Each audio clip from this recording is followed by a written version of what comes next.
네, 오늘 하나님께서 우리에게 주시는 말씀 고린도후서 3장 1절에서 18절 말씀입니다. 고린도후서 3장 1절에서 18절 말씀. 제가 가진 성경으로 288면입니다. 네, 온라인으로 예배하시는 여러분들도 같이 시간 일어나서 성경을 교독했으면 좋겠습니다. 제가 먼저 읽겠습니다. 우리가 다시 자천하기를 시작하겠느냐? 우리가 어찌 어떤 사람처럼 추천서를 너희에게 붙이거나 혹은 너희에게 받거나 할 필요가 있느냐? 너희는 우리의 편지라 우리 마음에 썼고 무사람이 알고 읽는 바라. 너희는 우리로 말미암아 나타난 그리스도의 편지니 이는 먹으로 쓴 것이 아니요 오직 살아계신 하나님의 영으로 쓴 것이며 또 돌판에 쓴 것이 아니요 오직 육의 마음판에 쓴 것이라. 우리가 그리스도로 말미암아 하나님을 향하여 이 같은 확신이 있으니 우리가 무슨 일이든지 우리에게서 난 것 같이 스스로 만족할 것이 아니니 우리의 만족은 오직 하나님으로부터 나느니라. 그가 또한 우리를 새 언약의 일꾼 되기에 만족하게 하셨으니 율법 조문으로 하지 아니하고 오직 영으로 함이니 율법 조문은 죽이는 것이요 영은 살리는 것이니라. 돌에 써서 새긴 죽게 하는 율법 조문에 직분도 영광이 있어 이스라엘 자손들은 모세의 얼굴에 없어질 영광 때문에도 그 얼굴을 주목하지 못하였거든. 하물며 영의 직분은 더욱 영광이 있지 아니하겠느냐. 정죄의 직분도 영광이 있은즉 의의 직분은 영광이 더욱 넘치리라. 영광되었던 것이 더 큰 영광으로 말미암아 이에 영광될 것이 없으나 없어질 것도 영광으로 말미암았은즉 길이 있을 것은 더욱 영광 가운데 있느니라. 우리가 이 같은 소망이 있으므로 담대히 말하노니 우리는 모세가 이스라엘 자손들에게 장차 없어질 것의 결국을 주목하지 못하게 하려고 수건을 그 얼굴에 쓴 것 같이 아니하노라. 그러나 그들의 마음이 완고하여 오늘까지도 구약을 읽을 때 그 수건이 벗겨지지 아니하고 있으니 그 수건은 그리스도 안에서 없어질 것이라. 오늘까지 모세의 글을 읽을 때 수건이 그 마음을 덮었도다. 언제든지 주께로 돌아가면 그 수건이 벗겨지리라. 주는 영이시니 주의 영이 계신 곳에는 자유가 있느니라. 같이 읽겠습니다. 우리가 다 수건을 벗은 얼굴로 거울을 보는 것 같이 주의 영광을 보매 그와 같은 형상으로 변하여 영광에서 영광에 이르니 곧 주의 영으로 말미암음이니라. 아멘. 네. 이 시간 담임 목사님 나오셔서 교회가 보여줄 하나님의 얼굴이라는 제목으로 말씀 전하실 때 큰 은혜 받으시기를 소원합니다. 할렐루야. 추석 연휴 잘 보내셨습니까? 오늘이 마지막 날인데요. 그러나 오늘은 또 연휴의 마지막 날이라고만 생각하면 또 내일 일터로 나아갈 생각하면 아쉬움만 남죠. 그런데 오늘은 또 하나님 앞에 예배하는 거룩한 주일, 성일로 여러분들이 초점을 맞춘다면 이 시간 좀 연휴로 흐트러진 우리의 몸과 마음이 하나님께로 더욱더 향하여질 수 있을 것입니다.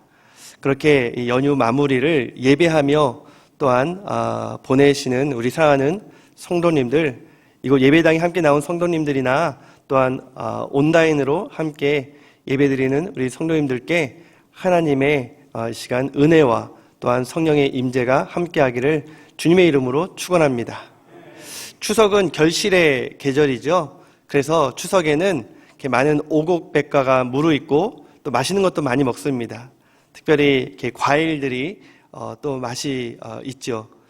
그런데 이런 가을의 한복판에 결실을 맺어서 또한 그런 맛있는 열매도 먹은 것에 비하면 과연 내가 이 한 해를 이제 마무리하는 이 초입에서 참 하나님 앞에 드리는 성령의 열매는 무엇일까 생각을 해보았습니다. 그런데 이 코로나 핑계로 계속 영적으로 뒷걸음질만 하다 보니까 이렇게 설익은 열매조차도 성령의 어떤 열매를 하나님 앞에 보여드릴 것이 없어서 참 많이 부끄럽습니다. 그러한 때에 이렇게 이제 창세기를 마치고 연약한 인생들을 또한 야곱 같은 사람도 성화시켜 나가시는 하나님의 그 손길에 용기도 얻었지만 이 고린도 후서 말씀을 묵상하면서 특별히 오늘 말씀 가운데 우리가 더 큰 위로와 격려를 받습니다. 그것은 사도 바울이 고린도 교회를 대하는 자세 때문입니다. 고린도 교회가 얼마나 문제가 많습니까? 그런데 사도 바울은 이 고린도 후서에서는 이 고린도 교회를 향하여 너희들 때문에 내가 많은 위로를 받았다.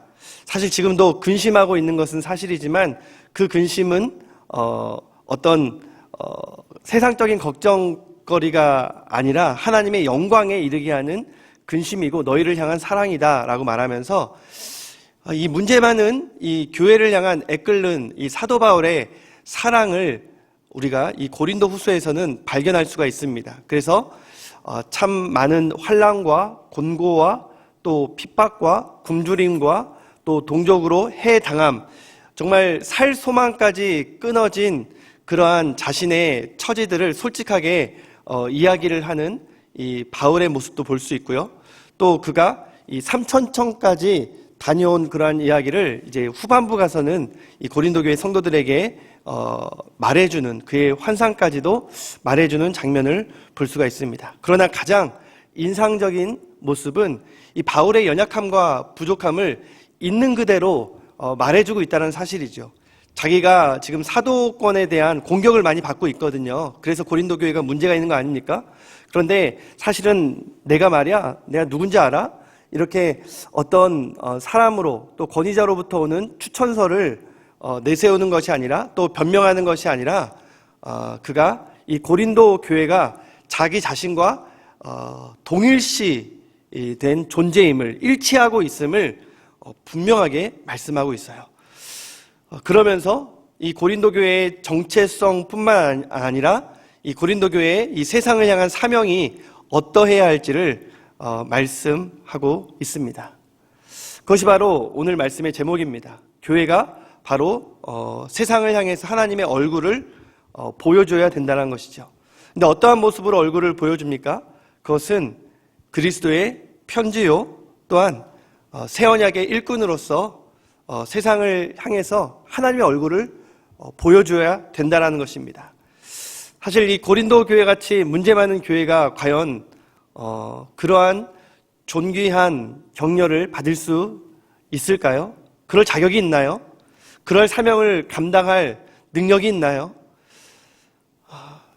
아마 고린도전서를 읽은 또 그런 고린도 교회의 모습을 아는 우리들은 고린도 교회를 그렇게 높이 평가하기는 어려울 것 같습니다. 그런데 사도 바울은 그렇지 않습니다. 주님의 몸된 교회이기에 생명력 있는 그 교회가 지금의 아픔과 상처를 치유하고 극복하고 회복하여서 앞으로 하나님 나라를 확장해 나가는 사명을 감당할 것을 알았습니다. 그래서 그 교회를 향해서 이렇게 인사를 하는 것이죠. 마치 여러분들이 지금 서로를 향해서 인사하는 그러한 격려와도 같은 것인데요. 우리가 참 연약하고 여전히 문제 있는 그러한 교회, 한 사람 한 사람이 교회이지만, 그런 존재이지만 이 시간 서로를 향해서 좀 이렇게 축복하며 인사하면 좋겠습니다. 당신은 그리스도의 편지입니다. 예, 당신은 새 언약의 일꾼입니다. 예, 여러분들은 그리스도의 편지요, 새 언약의 일꾼입니다. 예, 우리 온라인 상에서 예배드린 분들은 가족이기 때문에 더 이렇게 살갑게 인사했을 거라고 생각을 합니다. 오늘 그 두 가지 우리의 정체성과 사명에 대해서 좀 더 자세히 들여다보기를 원합니다. 이 첫 번째, 교회는, 즉 우리는 마음의 예수님의 성품을 새긴 그리스도의 편지라는 사실입니다. 예. 여러분, 추천서 써보셨습니까? 예, 이 추천서 쓰는 것은 사실 보통 일은 아닙니다. 또 저도 이제 담임이 되다 보니까 지금 이제 이 설교 준비하면서 제가 지금까지 몇 편의 추천서를 써줬나 보니까 이 젊은 담임인데도 10편 넘게 이렇게 파일이 있더라고요. 그런데 이 추천서 받는 건 해보셨죠? 예. 예전에는 이 추천서 한 통으로 인해서 사람의 출세가 좌우되기도 했습니다. 예, 어떤 인맥을 가지고 있느냐, 누구로부터 추천을 받았느냐 굉장히 중요한 요소였습니다.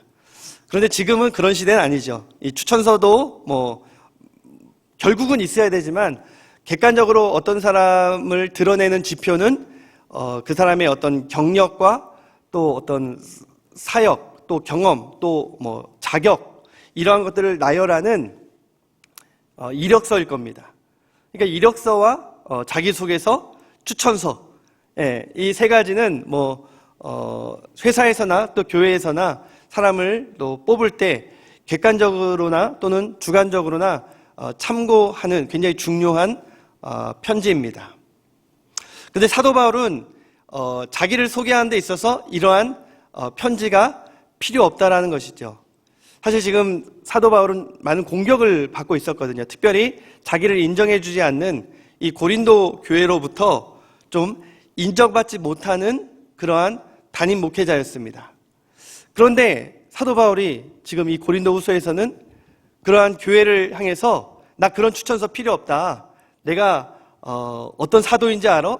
내가 어떤 사도로부터 추천받은지 알아? 이런 추천서 필요 없다라는 것이죠. 그리고 너희가 나를 위해서 뭐 추천서 써줄 필요가 있느냐? 오늘 1절, 2절 보면 그런 것도 필요 없다라는 거예요. 왜냐하면 너희들이 바로 나의 추천서이기 때문이라는 것이죠. 무슨 말입니까? 이 사도 바울과 문제받은 고린도 교회를 동일시하면서 누구보다도 나를 잘 아는 사람은 바로 너희이고, 그리고 너희를 고린도 교회를 가장 잘 아는 사람은 바로 나다라고 말하고 있습니다. 여기서 바울의 추천서 그리고 그리스도의 편지로 비유되고 있는 이 고린도 교회는 사실 굉장히 기분이 좋았을 겁니다. 굉장히 지금 높여주는 말이거든요. 특별히 여러분, 이 편지라는 거, 그것도 그리스도께서 쓰신 편지라는 거 얼마나 아름다운 이미지를 떠올립니까? 그런데 고린도 교회가 그렇게 아름다웠나요? 그렇지 않았습니다. 고린도 교회는 바울이 1년 6개월 동안 고린도시에 머물면서 이 교회를 밤낮으로 애쓰고 수고하며 성도를 전도하고 제자 양육하면서 그렇게 건강한 교회로 성장했고 굉장히 크게 부흥했습니다. 그런데 바울이 다른 이제 교회를 개척하러 선교하러 고린도 도시를 떠난 이후에 이 고린도 교회에 들린 많은 교사들 중에 특별히 거짓 교사들이 있었고, 그들은 이 고린도 교회와 바울 사도의 관계를 이간질 시켰습니다. 교회와 목회자의 관계를 이간질 시키면서 파당이 생겨나기 시작합니다.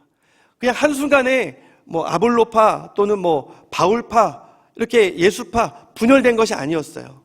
그러니까 이 고린도 교회로부터 어떤 영적인 권위를 사도 바울이 의심받게 된 계기는 바로 이 거짓 교사들의 거짓 선지자들의 이간질 때문이었습니다. 사도 바울은 사도가 아니라는 것이죠. 예수 그리스도의 12제자가 아니었다라는 말도 했을 것입니다.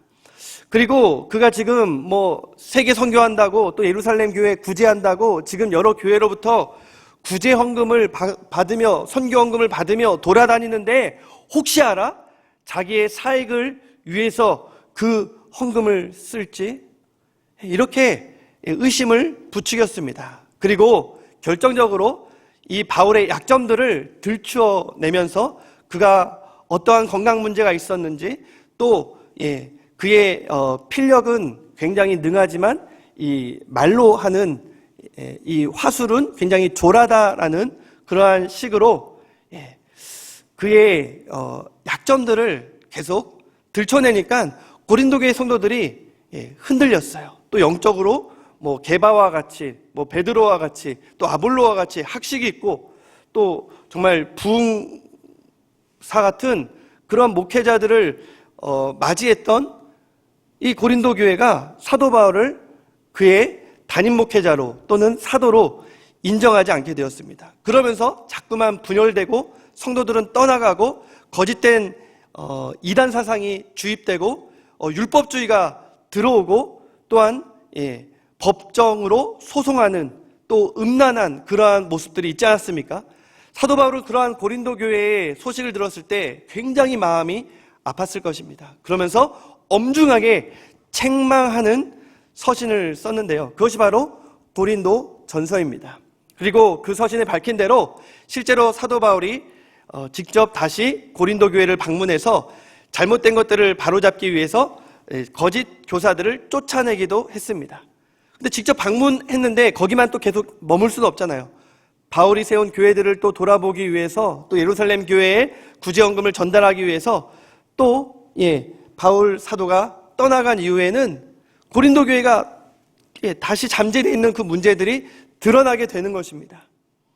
그럴 때 바울은 또 눈물의 편지를 씁니다. 눈물로 호소하면서 그들을 달래고 그러면 안 된다고, 그렇게 눈물의 편지가 두 번째 서신입니다. 그런데 이 두 번째 서신은 우리에게 어떤 문서로 남아있지는 않습니다. 근데 사도 바울의 서신에 보면 이 눈물의 편지에 대한 언급이 나오거든요. 이 고린도후서는 세 번째 서신이에요. 엄하게 윽박질러도 책망해도 안 되고 눈물로 호소해도 여전히 그 문제를 해결하지 못한 이 고린도 교회를 향해서 이 고린도 후서에서는 사도 바울이 그들을 격려하고 또한 그들의 어떤 정체성을 일깨워주고 그들의 사명을 부각시키는 것으로 이제 그의 목소리 톤이 바뀌어져 있습니다.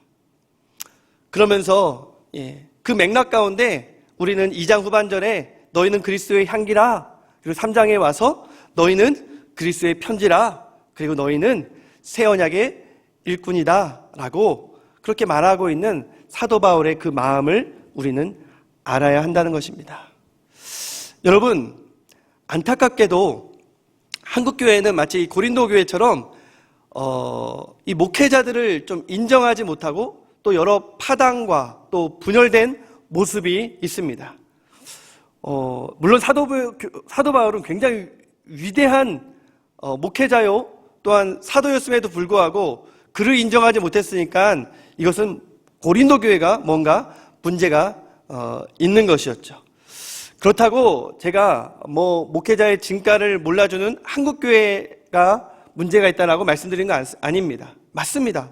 이 목회자가 그러한 불신을 초래할 그러한 모습들을 많이 보였습니다. 어떤 한국 사회에서는 물론이거니와 심지어 이제 성도들도 20-30년 전에는 이 십자가만 세우면 이 목회자를 존경하는 마음에, 목회자를 따르는 마음에 개척교회로부터 시작해서 또 교회가 부흥해도 목회자 중심으로 굉장히 하나가 되어 성장해 나갔습니다. 그런데 교회에 어떤 일이 일어났죠? 자꾸만 이 분열이 생겨나는 거예요. 그것이 꼭 교회의 잘못이겠습니까? 목회자 가운데 어떤 탐심이 들어가고 어떤 권위주의가 생겨나고 너무나도 이런 교회를 사유화하려는 그러한 모습, 또 세속화된 그러한 모습으로 인해서 또 성도들이 영적으로 같이 따라가고 또 실망하고 분열된 이유도 있습니다. 그러나 모든 것을 다 이 목회자 탓으로 돌릴 수는 없습니다. 그렇게 만든 장본인은 또한 누구입니까? 또 교회가 그런 것들을 기대했기 때문이고 또 그렇게 목회자를 만들어 갔기 때문입니다. 어떤 교회를 평가할 때 있어서 그 교회의 담임 목사, 목회자를 보면 알 수 있다고 합니다. 또한 어떤 목사를 평가하는 데 있어서 그가 섬기고 있는, 사역하고 있는 교회를 보면 또한 알 수 있다고 합니다. 이것은 틀림없는 사실인 것 같습니다. 그러니까 목회자 잘못으로만 돌릴 수는 없는 거예요. 한국교회는 굉장히 성장 위주의 그러한 기대감을 가졌습니다. 그래서 이 말씀대로 이렇게 묵직하게 사역하는 그러한 목사님보다는 굉장히 은사가 있고 능력이 있고 카리스마가 있고 무언가 휘어잡는 권세가 있고 그러한 목회자들을 굉장히 의지하면서 교회를 부흥 성장시켜 주기만을 바랬습니다. 그러니까 교회는 그들만의 어떤 축제, 그들만의 예배, 그들만의 부흥을 경험하면서 성장한 것이 사실입니다. 근데 문제는 균형 잡히지 못했다는 거예요. 그렇기 때문에 건강하지 못했다는 것입니다. 때로는 그 목회자가 은퇴를 한다거나 그 목회자가 또는 실족을 했다거나 또는 너무 크다 보니까 인간적인 어떤 이권이 같이 또 스며들어서 권력 다툼을 하고 또 여러 가지 분열되는 그러한 모습이 있었습니다. 이것은 교회와 목회자 모두의 잘못이라 할 수 있습니다. 오늘날 이 목회자를 향한 기대감은 더욱더 꺾여졌어요. 코로나 시대에 더 그렇습니다. 어떤 목회자는 정말 목숨처럼 귀한 이 예배를 지키려는 그의 소신과 믿음 때문에 오히려 젊은 사람들이 떠나가기도 하고요. 어떤 목회자는 너무나도 좀 세련되게 어떤 선제 조치를 너무나도 민감하게 잘 함으로 성도들이 이제는 예배의 자리조차 아예 나오려고 하지 않는 그러한 부작용을 낳는 목회자도 있습니다. 참 이러한 방역 상황 속에서도 어떤 담임 목사의 결정은 그 교회의 방역을 좌우하고 있다는 것이죠. 근데 문제는 지금 한국교회 전체가 아주 총체적인 위기에 빠져 있습니다. 어떤 개교회에 맡긴 것이 아니기 때문에 지금 이 코로나 확산의 주범이 어떤 특정 교회의 정치적 결탁으로 말미암아 이것이 한국교회 전체로 확산되게 되었죠. 어떤 한국교회가 소위 좀 미운 털을 박힌 그런 모습으로 어떤 분은 희생양이 되었다고도 하는데요. 어찌됐든 이러한 안타까운 이 한국교회의 현실은 결국은 목회자를 향한 원망으로 이어지게 되어 있습니다. 그래서 예배를 사모하는 어떤 많은 또 분들은 왜 이런 시국 가운데 한국교회가 정당하게 예배하는 그러한 모습으로 정부를 향해서 한 목소리를 내지 못하느냐 안타까워하는 분들도 있습니다. 또 어떠한 분들은 왜 한국교회가 이렇게 코로나 감염의 온상이 되어서 이런 망신을 주느냐 그러면서 굉장히 창피해하고 한국교회를 부끄러워하며 떠나는 그런 분들도 있습니다. 굉장히 총체적인 위기를 당하고 있는 것이 사실입니다. 그러한 때에 너는 그리스도의 편지다라고 말하고 있는 이 사도 바울의 이 고린도 교회를 향한 그 정체성 부여하는 그 음성을 우리는 어떻게 들어야 할까요? 과연 우리는 이렇게 위축된 상황에서도 그리스도의 편지가 될 수 있겠습니까?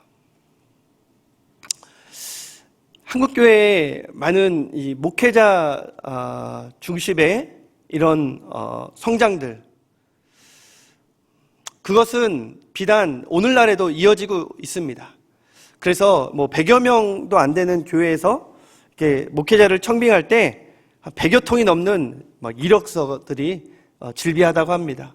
우리 승익교회 같은 교회에서 만일 담임 목회자를 청빙한다고 하면 박사학위를 받은 분들의 어떤 이력서를 수십 통 받을 수 있을 겁니다. 그만큼 지금도 여전히 이 한국교회에 있어서 목회자의 그러한 존재의 가치는 굉장히 막중합니다. 중요해요. 네. 한편으로 그러면 여러분 가운데 목사님은 그러면 우리 수인교회 담임으로 오셨으니 굉장히 잘나셨나 보네요. 특별하신가 보네요. 이런 생각을 하신 분들이 있을 겁니다. 저도 잘 모르겠습니다.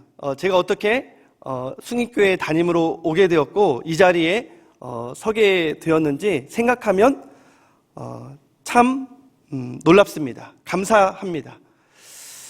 처음에 물론 원로 목사님과 우리 장로님들, 당회원들의 어떤 절대적인 신뢰와 추천으로 청빙 과정을 거쳐서 제가 담임이 되었습니다.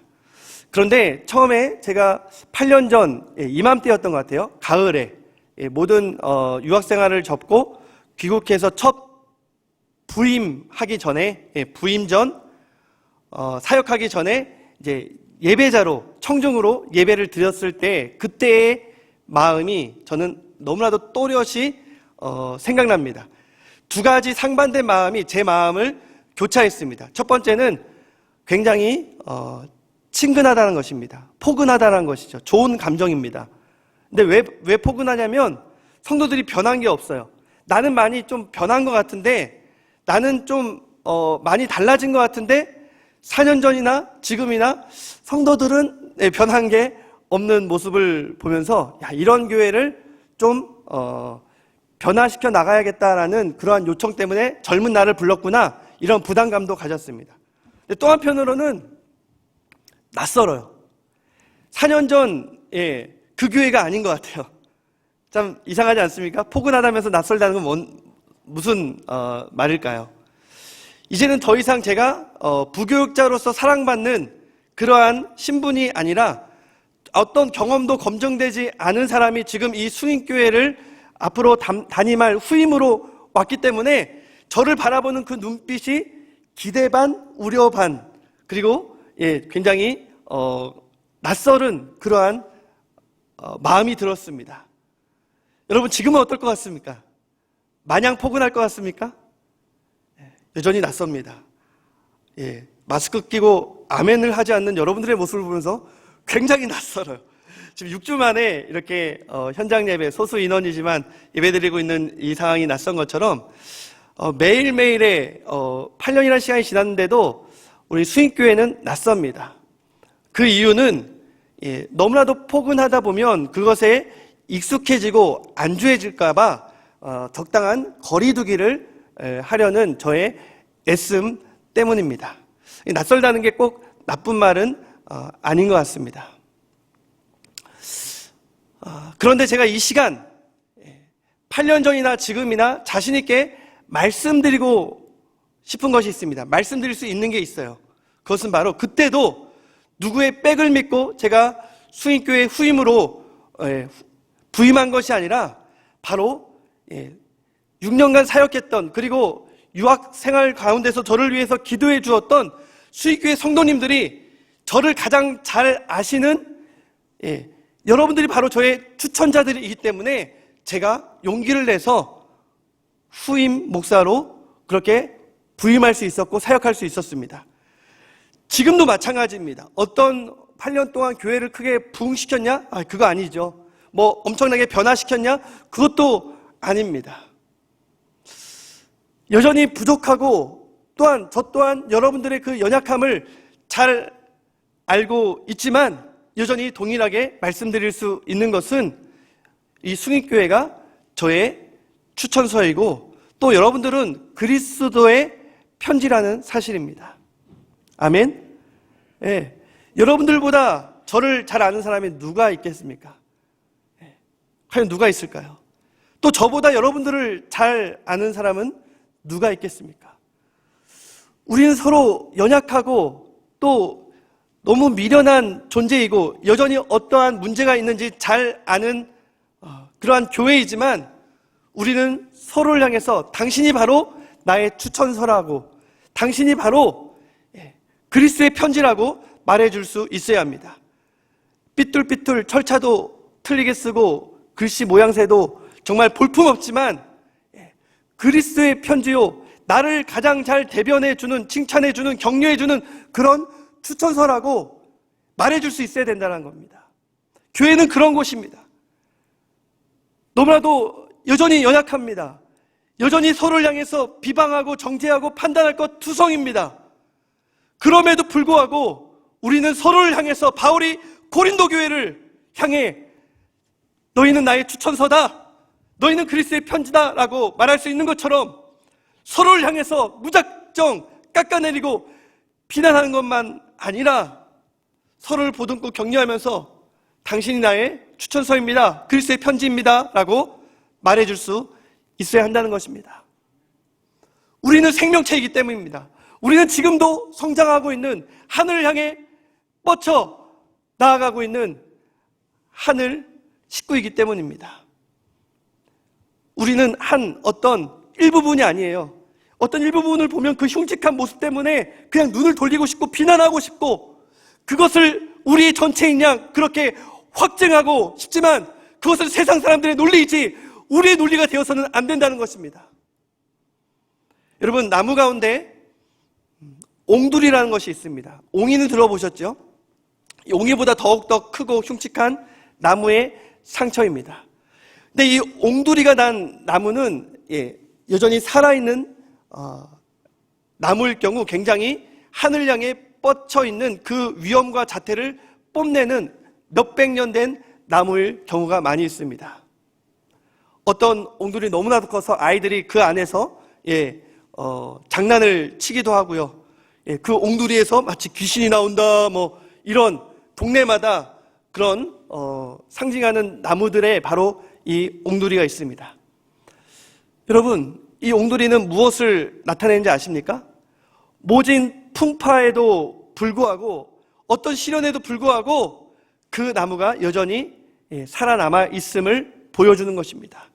생명력이 있어서 여전히 하늘을 향해 가지를 뻗고 있는 그 나무의 옹돌이는 과거의 모진 시련과 풍파를 보여주는 상처의 흔적에 불과합니다. 그러나 저는 그것을 영광의 상처라 말하고 싶습니다. 여러분, 우리 모두에게는, 아니 한국교회는 그런 옹돌이가 있다라는 것이죠. 목회자로 인한 상처이건 또한 해결되지 않은 어떤 교회의 문제로 된 상처이건 한국교회 전체를 큰 나무로 봤을 뿐만 아니라 한 교회 한 교회를 그런 나무로 봤을 때 모두 다 이런 옹돌이가 있다는 겁니다. 근데 그것을 극복하지 못하면 그냥 죽는 것이죠. 쓰러지는 것입니다. 그러나 그것을 극복하면 더욱더 하늘을 향해 뻗쳐올라 정말 모든 새들이 깃들 수 있는 그러한 열매를 맺을 수 있고 많은 사람들이 모여들어 그 열매를 누리며 그늘을 제공할 수 있는 나무가 될 수 있다는 것입니다. 옹돌이라는 것은 가지가 꺾여서 그 꺾인 가지에 구멍이나 벌레가 파먹고 세균과 곰팡이들이 모여있는 그러한 큰 구멍입니다. 그런데 그 구멍이 있었기 때문에, 그 상처가 있었기 때문에 모든 세균들이 다 그 구멍을 위주로 모여들었고 모든 벌레들이 그 구멍에서 모여들었고 결국 그 나무 전체로 퍼져나가지 않을 수 있었던 것입니다. 어쩌면 그 옹돌이는 그 나무를 살릴 수 있었던 이유였습니다. 그것이 바로 예수 그리스도께서 십자가에서 우리를 대신하여 죽으실 때에 그의 손과 옆구리에 난 못자국과 찬자국에 비교할 수 있을 것입니다. 주님도 그런 아픔을 겪으셨잖아요. 주님도 죽음까지 당하셨잖아요. 피를 흘리셨잖아요. 주님의 몸된 교회라고 그런 아픔이 없겠습니까? 그 연약한 인간이라고 그 목회자가 그러한 약점이 없겠습니까?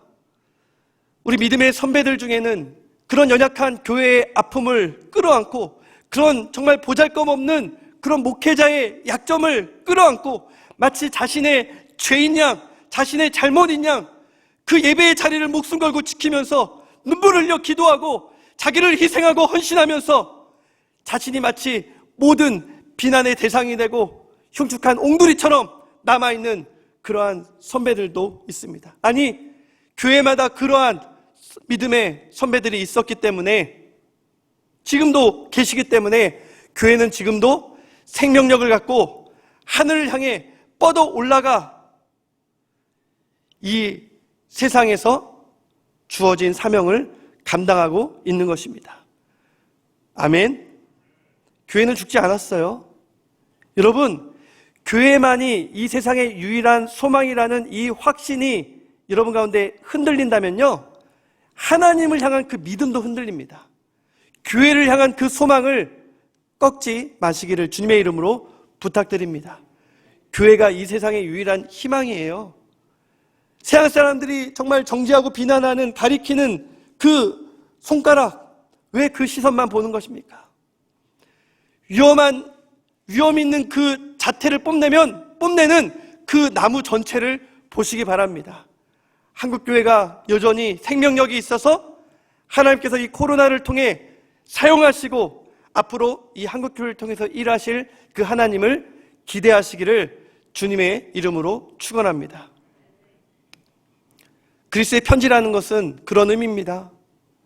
연약하고 부잘것없지만 그 연약한 존재를 존귀 여겨주는 그러한 서로를 향한 인정과 격려가 우리 교회 안에, 한국교회 안에 더욱더 충만해지기를 주님의 이름으로 축원합니다.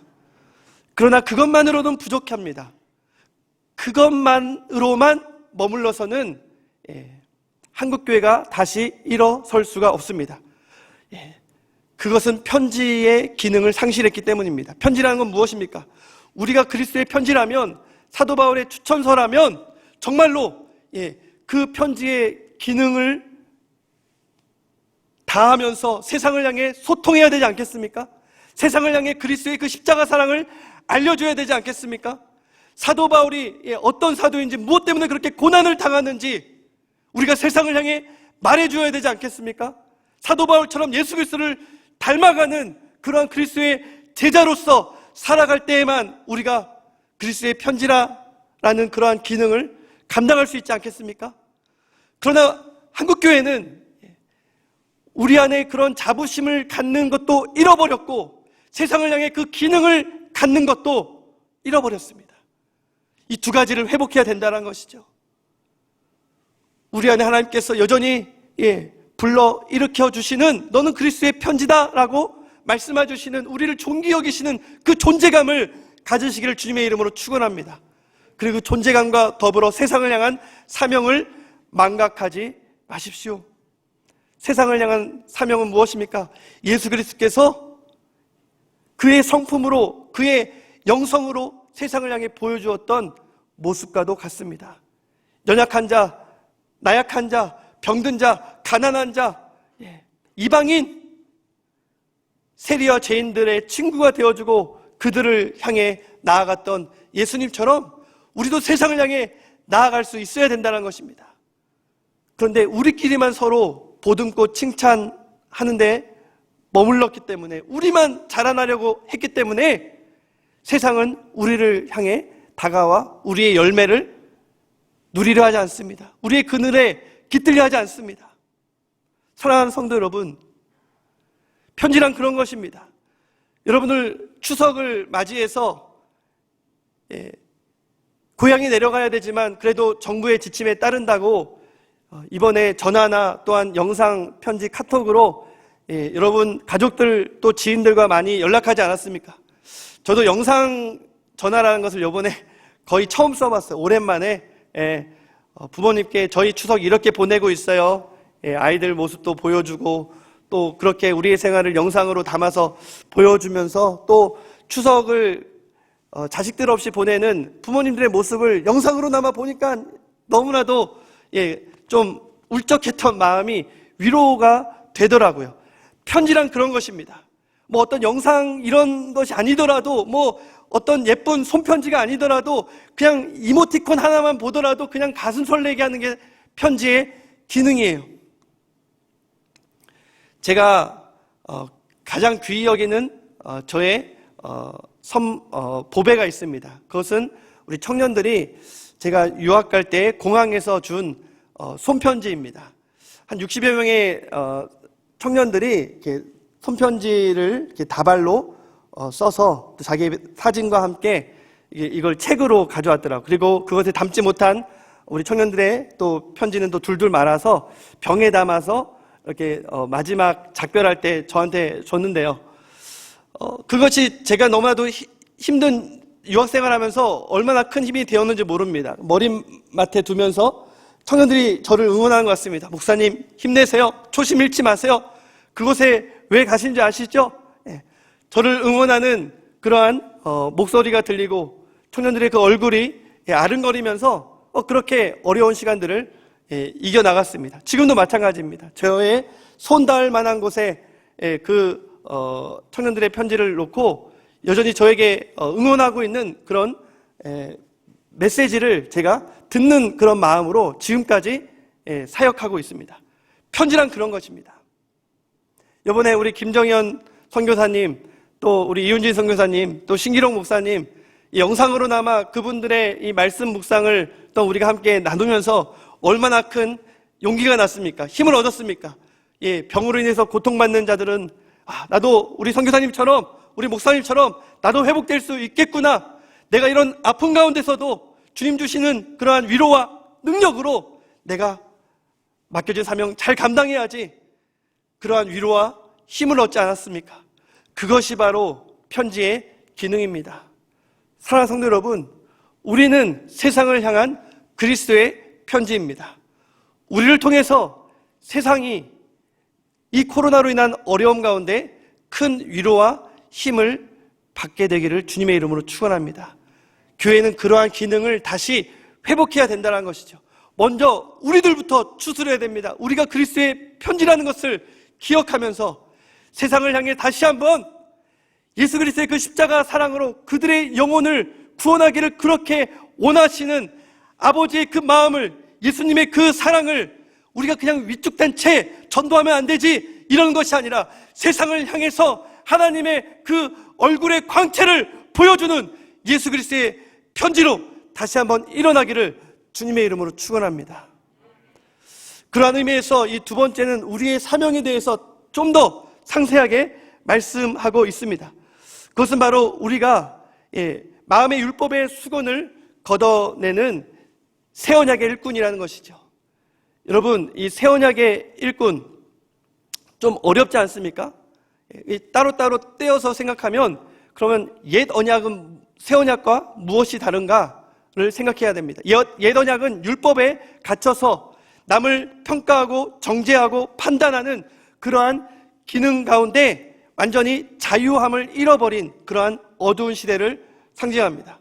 그런데 새 언약은 예수 그리스도의 십자가 은혜로 말미암아 이제 열린 하나님과 사람 사이의 그 길로 인해서 성령을 우리에게 부어주셨습니다. 그 성령이 우리 마음 가운데 임하게 된 줄 믿으시기 바랍니다.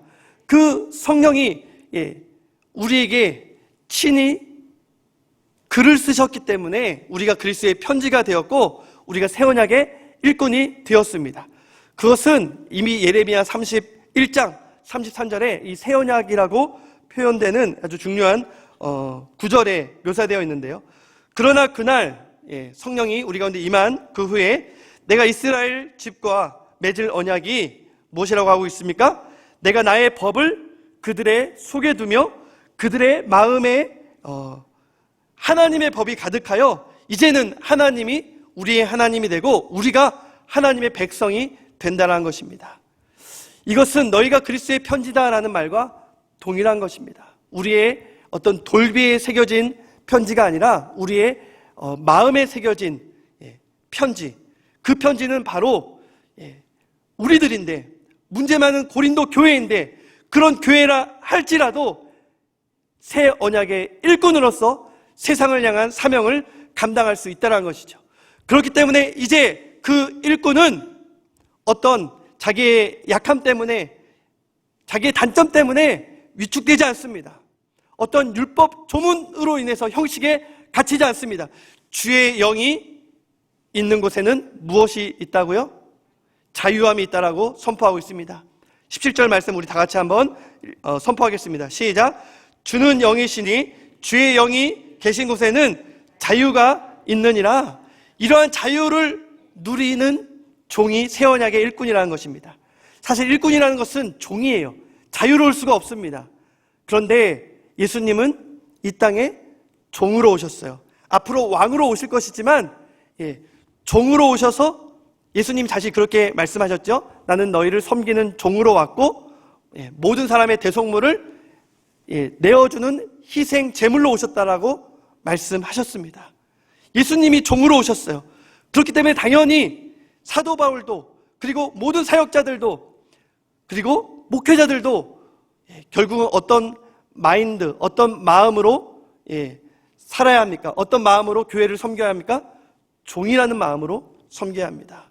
어떤 카리스마를 가지고, 은사를 가지고 교회를 사유하고 쥐락펴락하고 이러한 목회자의 모습은 그때는 통했지만 지금은 아니다, 이게 아니라 본래부터 그것은 성경적으로 하나님께서 원하시는, 아니 예수님께서 보여주신 모습이 아니었다는 것입니다. 우리는 누구를 따라가야 합니까? 종된 모습으로 세상을 섬긴 예수 그리스도를 따라가야 합니다. 그분을 닮아야 합니다. 그런데 유대인들은 잘못한 게 있어요. 그것을 모세와 비유하여 설명합니다. 뭔가 착각을 했다는 것이죠. 모세는 수건을 썼어요. 십계명을 받고 와서 수건을 쓴 이유가 무엇이었습니까? 하나님의 그 영광의 광채, 그 조문의 문서로 된 돌비에 새겨진 십계명을 받고 와서도 영광의 광채가 너무나도 커서 그것을 더 보존하고자 수건도 썼지만 또 한편으로는 광채가 나는 자신을 주목하지 말라고 수건을 썼습니다. 그런데 유대인들은 뭔가 착각을 하고 있어요. 그리고 많은 사람들이 뭔가 착각을 하고 있습니다. 자기를 주목하지 말라고 수건을 썼음에도 불구하고 오히려 수건을 쓰고 더욱더 의로운 체하며 자신을 주목하게 한다는 것입니다. 모세는 다시 하나님께로 가기 위해서는 이 수건을 벗었습니다. 그런데 유대인들은 여전히 수건을 걷어내지 않고 있습니다. 수건에 덮여 있습니다. 그들의 율법이 예수 그리스도를 보지 못하게 하고 있다는 것입니다. 아니, 엄밀하게 말하면 그리스도에게로 돌아가면 그 수건은 걷어지게 될 터인데, 예수님을 보게 될 터인데 하나님께 나아가지 않는다는 것입니다. 하나님의 얼굴을 보지 못하기 때문에 예수 그리스도가 메시아인 것을 보지 못하고 있다는 것입니다. 그런데 이러한 실수를 우리도 한다는 것이죠. 많은 사람들이 한다는 것입니다.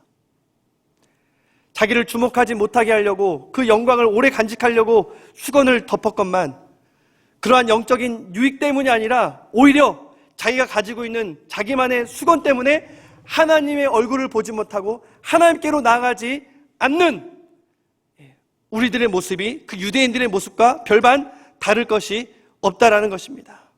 사랑하는 성도 여러분, 여러분들은 어떤 수건을 덮고 계십니까?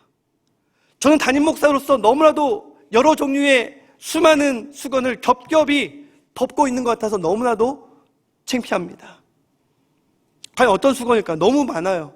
그런데 담임 목사로서 가장 제가 걷기 힘든 수건은 어떤 위선, 체면, 형식, 장로교 목사로서 무언가 성령 안에서 자유하고 뜨겁게 기도하고 그렇게 하나님께서 주신 그 성령의 은사를 즐거워해야 되는데 이 수건이 걷어지기가 쉽지가 않습니다. 저의 어떤 전통, 배경, 학식, 이론, 신학, 종교화된 이러한 수건이 여전히 하나님께 나아가는 것도 막고 있고요. 하나님을 보는 것도 가리고 있습니다. 저에게 있어서 가장 두려운 것은 저의 시력이 막 상실되고 못 보이는 그런 육신적인 시력 상실이 아니에요. 그것보다 더 두려운 것은 제가 하나님을 보지 못할까 봐, 이러한 수건 때문에 하나님께 나아가지 못할까 봐 그것이 두려운 것입니다. 그건 저의 고백입니다. 여러분들의 수건은 무엇입니까? 여러분들이 지금 걷어내야 될 수건은 무엇입니까? 물론 우리의 힘으로 그걸 걷어내기는 쉽지 않습니다. 그런데 오늘 말씀은 뭐라고 말씀하고 있습니까? 우리가 하나님께로 나아갈 때, 아니 하나님을 향하여 바라보기만 해도 그 수건은 걷어지고 우리가 하나님의 영광을 볼 수 있다라고 말합니다. 아멘. 우리 3장 16절, 우리 15절 16절 같이 한번 읽겠습니다. 시작. 오늘까지 모세의 글을 읽을 때에 수건이 그 마음을 덮었도다. 그러나 언제든지 주께로 돌아가면 그 수건이 벗겨지리라. 아멘. 우리가 주님 앞에 나아가면, 주님을 온전히 예배하면 우리의 그 수건은 벗겨지게 될 것입니다. 사랑하는 성도 여러분, 지금 우리가 가장 먼저 벗어버려야 될 수건은 무엇이겠습니까? 저는 염려와 두려움의 수건이라고 생각합니다. 코로나 방역 중요합니다. 그러나 방역이라는 이러한 너울을 쓰고 수건을 쓰고 우리는 하나님을 바라보기를 주저합니다. 하나님께 나아가기를, 하나님을 예배하기를 우리는 주저하고 있습니다. 우리가 카페에 가서 음료를 마시고 사람을 만나 교제하고 또 맛있는 음식을 먹는 데는 용기와 어떤 특별한 믿음이 필요하지 않습니다. 그런데 왜 교회에 나가는 것은 엄청난 용기와 믿음이 필요한 것일까요? 왜 그런 생각을 하게 되었을까요? 방역이라는 그 수건이 이제는 영적으로 우리를 눈멀게 하진 않았습니까? 아니, 우리를 영적으로 지금 질식해가고 있게 만들고 있지 않습니까? 우리는 냉정하게 생각해 보아야 됩니다. 우리는 죄인입니다. 그렇기 때문에 조금만 우리는 이 미지근한 나만의 온도에 익숙해져도 내가 죽어가는지도 모르는 개구리처럼 그냥 그곳에 안주해버립니다. 온라인 예배 드리면 되지. 교회를 이 시국에 우리가 왜 나가야 되는 거야? 물론 지금은 우리가 조심해야 됩니다. 그러나 언젠가 우리가 박애옥의 수건을 스스로 떨쳐버릴 수 있을 때에도 그렇게 수건에 가려져서 하나님의 얼굴 보기보다는 사람들이 교회를 향한 그 손가락, 그것에 우리의 시선이 가고 있다면 우리는 어쩌면 방역의 수건에 너무나도 앞이 가려져 있는지도 모릅니다. 이미 질식해가고 있는지도 모릅니다. 오늘 말씀을 맺겠습니다. 사랑하는 성도 여러분, 오늘의 말씀은 우리가 하나님의 얼굴을 세상에 드러내 보여야 한다는 것입니다. 하나님께 나아가지 않고서 하나님의 영광을 볼 수 없습니다. 하나님의 영광을 경험하지 않고서 하나님의 얼굴을 세상에 드러낼 수 없습니다. 사랑하는 성도 여러분, 다시 한번 성령 충만함을 사모하시기를 주님의 이름으로 축원합니다. 성령 충만함을 사모하십시오. 하나님께로 나아가십시오. 우리의 수건은 거두어질 것입니다. 하나님의 영광을 다시 한번 우리가 경험하게 될 것입니다. 그럴 때 우리의 정체성을 다시 한번 인식하고 우리의 자존감은 회복되고 예수 그리스도의 편지로서 우리는 세상을 향해 하나님의 사랑을 마음껏 소통하는 그 위대한 사명을 감당하게 될 줄 믿습니다.